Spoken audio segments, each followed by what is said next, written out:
नारायण। नारायण। ऐसा है, जो कोई भी सन्यासी होता ना, उसे अपना संस्कार करना पड़ता था। संस्कार का मतलब क्या होता है? जो शरीर है उसका एक तो सृजन है, बनाना शरीर को, हाँ, विसर्जन, एक विसर्जन है, विसर्जन, जो बनाया हुआ है उसको वापस तोड़ना। तो हम 5 तत्वों से बने हैं, 5 तत्वों से बने हैं, तो 5 तत्वों में वापस तोड़ना उसको। तो उसके लिए ही तरीका है हिंदू धर्म में कि हम उसको अग्नि में करते हैं, अग्नि में करते हैं, ताकि अग्नि में करने के बाद 5 तत्व अलग हो जाए। और शरीर का जो अग्नि स्नान जब होगा, तो शरीर के जो किए हुए पाप हैं, वो 5 तत्व पाप मुक्त होके वापस अपने तत्वों में मिल जाए। अब वो कहते थे कि जो सन्यासी है उसके अंदर ज्ञान की अग्नि है, ज्ञान की अग्नि है, तो उसे अग्नि स्नान की आवश्यकता नहीं है, तो इसलिए समाधि दे देते हैं। आज भी किसी सन्यासी का अंतिम संस्कार नहीं करते, उसको समाधि देते हैं। उसकी वजह ये है, बेसिक सोच ये है। तो जब जिस शरीर से पाप किए हैं, उस शरीर का सन्यास का चोला वो ओढ़ते हैं, तो कहते थे उस शरीर के द्वारा किए गए पापों को जला दिया जाए। तो इसलिए वो अपना अंतिम संस्कार खुद कर देते थे। पूरा सही उसी तरीके से दाह संस्कार होता था, कुश का पुतला बना के, उसी तरीके से ब्राह्मण भोजन होता था, सब वही सिस्टम बनाया जाता था। वो जीते जी श्राद्ध करवा लेते थे। हाँ, जीते जी श्राद्ध सारे सन्यासियों का ऐसा हाँ होता जी, था। हाँ। जब शंकराचार्य की माँ ने कह दिया कि सन्यास तो ले ले बेटा, पर अंतिम समय में तुझे मेरे पास आना पड़ेगा।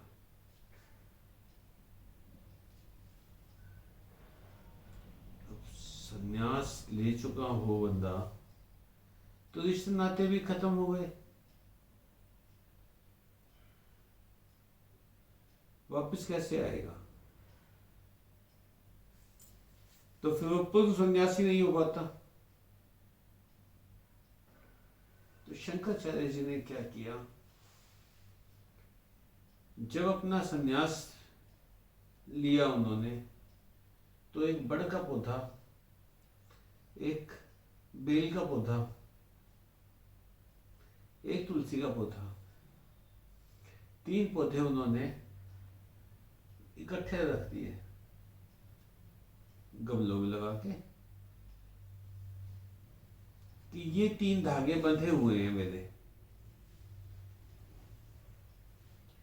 जब उन्होंने, उनकी माँ का अंतिम समय आया, वो पहुंच गए, वो वापस आए, वापस आके उन्होंने क्या किया, एक कुश का पुतला बनाया और उन तीनों के साथ उनको समाधि दे दी, कुश के पुतले को। क्या सन्यासी भी हूं मैं, पर गृहस्थ के साथ जुड़ा रहा। उन्होंने समाधि दी, तो जो तीसरी बार समाधि उन्होंने ली, तो अकेले ऐसे वो व्यक्ति माने जाते हैं जिनके 3 संस्कार हुए। नहीं तो 2 ही होते हैं। 2 ही होते हैं। एक तो पहले कर चुके होते हैं, हाँ, एक जो उनके फिर जो समाधि होती है। हाँ। तो अकेले व्यक्ति ऐसे जिनके 3 संस्कार हुए थे।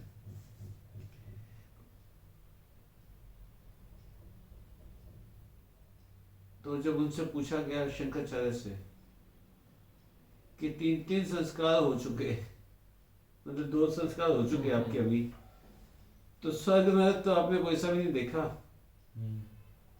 तो शंकराचार्य ने कहा था कि ना स्वर्ग है ना नरक है, जो कुछ है वो यही है। तो शंकराचार्य ने एक बहुत गुप्त बात बताई थी। उन्होंने बताया था एक लोक है जिसको पितृलोक या मृतकों का लोक कहते हैं। कोई भी आत्मा शरीर से निकलती है उसकी दो ही गति होती है, या तो वो पुनर्जन्म लेगी या वो मोक्ष पाएगी। जब तक उसका पुनर्जन्म नहीं होता वो मृतकों के लोक में रहती है। स्वर्ग नरक का कंसेप्ट आप लोग बड़े हैरान हो जाओगे कि स्वर्ग नरक का कंसेप्ट जुड़ा है 6वीं शताब्दी में। उससे पहले नहीं था। उससे पहले किसी भी वेद में स्वर्ग या नरक की तो परिकल्पना ही नहीं की कि मरने के बाद कोई व्यक्ति स्वर्ग में जाएगा या नरक में जाएगा। 6वीं शताब्दी में 7वीं शताब्दी में ये कंसेप्ट आया कि स्वर्ग और नरक ऊपर बनाए गए, हम लोगों द्वारा बनाए गए, वैसे कोई स्वर्ग नरक नहीं है। तो जब उन्होंने स्वर्ग नरक बना लिए, स्वर्ग नरक बनाए, तो वहां के लिए मैनेजर भी चाहिए था, तो चित्रगुप्त इमेजिन किया गया। अब चित्रगुप्त अकेला क्या काम करेगा, तो उसके मातहत कर्मचारी भी चाहिए थे, तो उसके लिए यमदूत और देवदूत सोचे गए। अब इन सब का बॉस भी चाहिए था, फिर यमराज सोचा गया। मजेदार बात यह है, यमराज को धर्मराज कहा गया वेदों में, पुराणों में आते आते वो मृत्यु के देवता हो गए।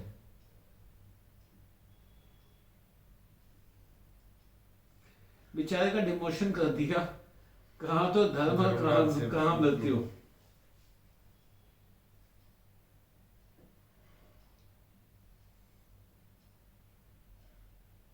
तो जो सन्यासी है उसको अगर किसी भी चीज से लगाव है, किसी भी चीज से लगाव है, तो वो पूरा सन्यासी नहीं हो पाया, वो उसके धागे जुड़े हुए हैं अभी तक। और जब तक सारे धागे नहीं टूटेंगे तब तक ज्ञान की अग्नि प्रज्वलित नहीं होगी और वो सन्यासी कहलाने के लायक नहीं है।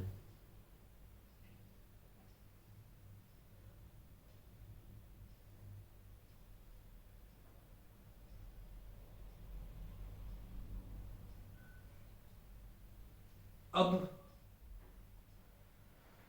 सन्यासी के बाद आते हैं ऋषि। ऋषि वो हैं जो ईश्वर में भी रत हैं और समाज में भी रत हैं। समझे मेरी बात? तुम्हें हमारे कोई भी ऐसे ऋषि नहीं थे जिनका विवाह ना हुआ हो, तो ये सन्यासियों के ब्रह्मचर्य की बात कहां से आई? सन्यासियों का कंसेप्ट कहां से आया?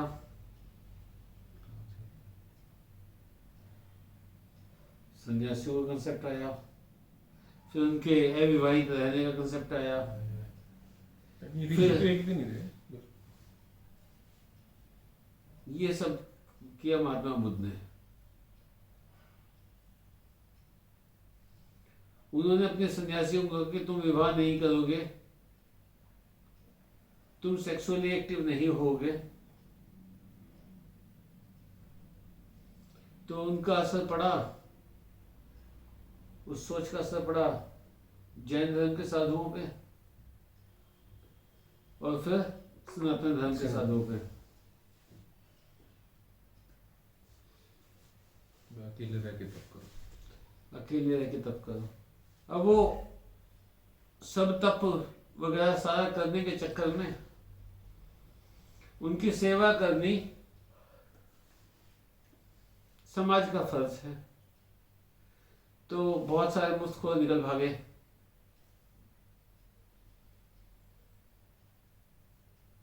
आप कितने भी सन्यासियों को देख लो, कितने भी सन्यासियों से मिल लो, अभी मैं परसों चौथे एक रिसर्च पढ़ रहा था, तुम हैरान रह जाओगे।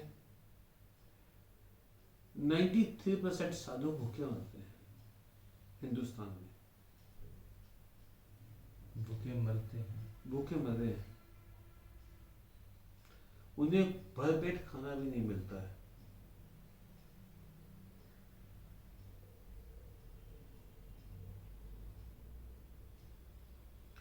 72% साधु शराब पी के वो हैं, शराब के गांजे के इन नशों में डूबे हुए हैं। 72%। कोई भी किसी भी तरह के साधु आ गए। हाँ, अब कल रात को वो जो अलेवा वाला कांड हुआ है, पढ़ लिया होगा अखबार में। अलेवा है ना ये गांव अपना। हाँ जी हाँ जी। इसके अंदर अलेवा में एक डेरा बनाया हुआ था, शिरडी बाबा बाबा डेरा। वहां पे बाबा बैठा हुआ था। उसने नाम अपना शंभुनाथ रखा था। तो एक कोई सेवादार था, रात को शराब पीने पे रोटी खाने पे झगड़ा हो गया, तो उन्होंने कहा उसने मारा, डंडे जान से मार डाला। सेवादार को मार दिया। सेवादार। तो नहीं, हाँ। अब वो शराब पी के झगड़ा कर रहा है, इतना गुस्सा है कि उसने जान ले ली, तो वो कैसे सन्यासी है? अब वो भागता हुआ फिरेगा, वो किसी शमशान में जाके बाबा बन जाएगा। मिल भी गया तो भी कैसे सन्यासी है? तो ऐसे तो गाने सुना रखी है आपने। हाँ, ऐसे ऐसी कहानियां तो खूब सुना रखी है। मेहनत की डेरे की लाई चलाई। नहीं तो रोजमर्रा देखते ही हैं। नहीं तो आप ये देखो ना, वो कैसे सन्यासी हैं। इससे अच्छे तो आप लोग हो। आप कम से कम ये तो कहे हुए हो कि हम लोग तो घर के अंदर रह रहे हैं, व्यापार कर रहे हैं, अपना भी पेट भर रहे हैं, और जो साधु सन्यासी की जितनी सेवा हो जाती है उतनी सेवा भी कर देते हैं। एक बार किसी सन्यासी के साथ मेरा झगड़ा हो गया। मेरे, तुम्हें पता है, झगड़े कुछ ज्यादा ही हो जाते हैं। और उसने कहा कि ये जो ग्रस्त है ये नरक का द्वार है। मैंने कहा महाराज जी मेरी सुन बात है, जहाँ हम ग्रस्त ना होना, तुमने पाला कौन? तुम भूखे मरो। सारे सन्यासी बन गए तो हल कौन पाएगा, फसल कौन उगाएगा, कौन कपड़े बुनेगा? सारे सन्यासी हो गए भाई। ठीक है भाई, कौन खाना बनाएगा? सारे कायरता सन्यासी। में भी भागते हैं जी, संसार छोड़। कायरता नहीं, हरामखोरी। हरामखोरी जो नहीं, कुछ लोग स्थितियों को भी फेस नहीं कर पाते, वो छोटा रास्ता ही दिखता है, निकल लो, भगमा पहन और चलो।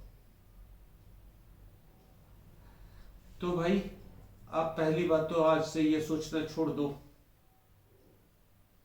कि सिद्ध से मिलोगे, सन्यासी से मिलोगे, आपके भाग्य बदल देंगे। सिद्ध तो मान लो 1 करोड़ सन्यासी हैं, सिद्ध तो 100 भी नहीं है। फिर आना पड़े तो फुर्सत नहीं। और उनको ऐसे ही नहीं, वो आते हैं कल्याण करने के लिए। सिद्ध तभी बनता है जब वो कल्याण करने की शपथ ले लेता है।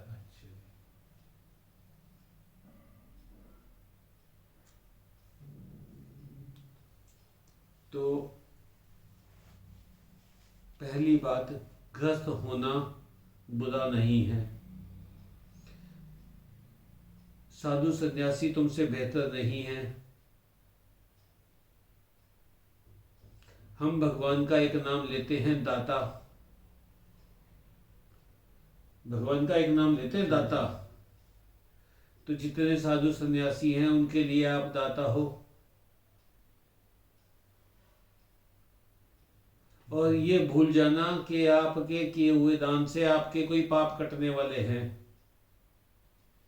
नहीं होगा ऐसा। आपके पाप नहीं कटने वाले। अगर आप इस लालसा से दे रहे हैं कि आपके कोई पाप कट जाएंगे, आपकी कोई किस्मत बदल जाएगी, नहीं होगी।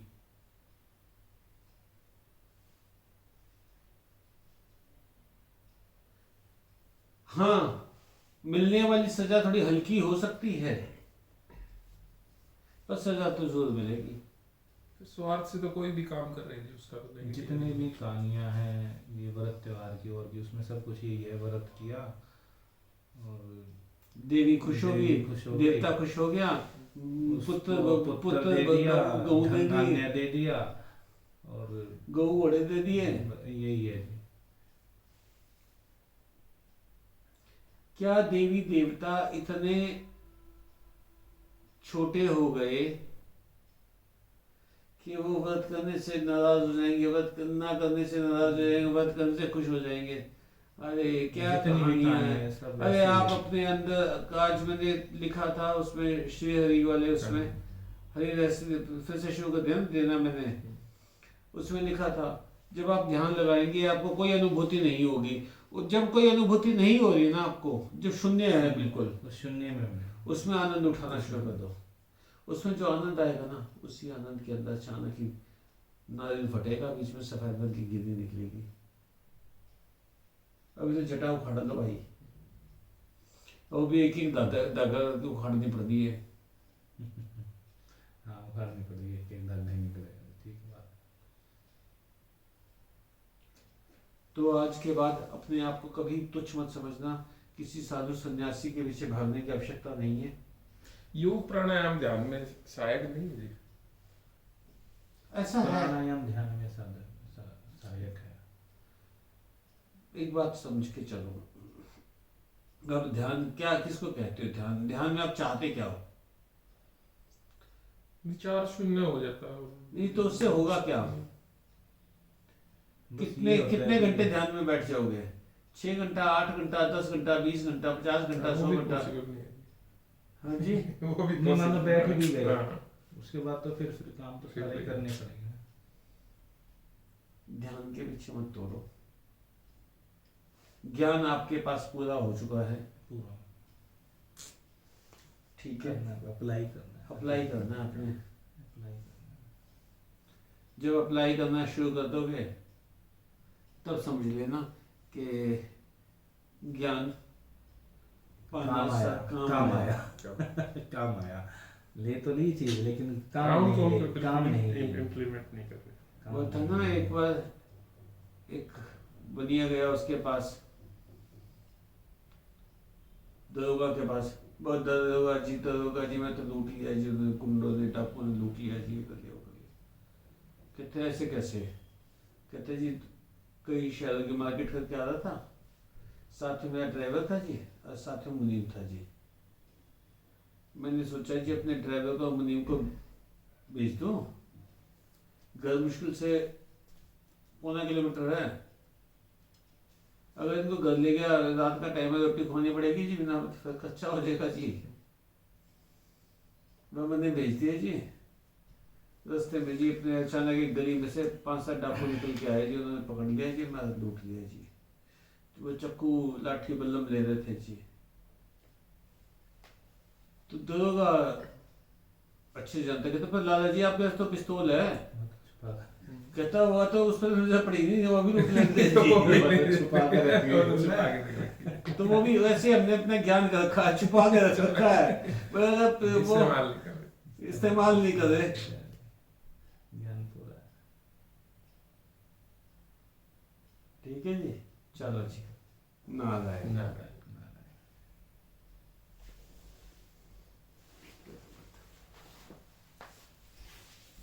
ये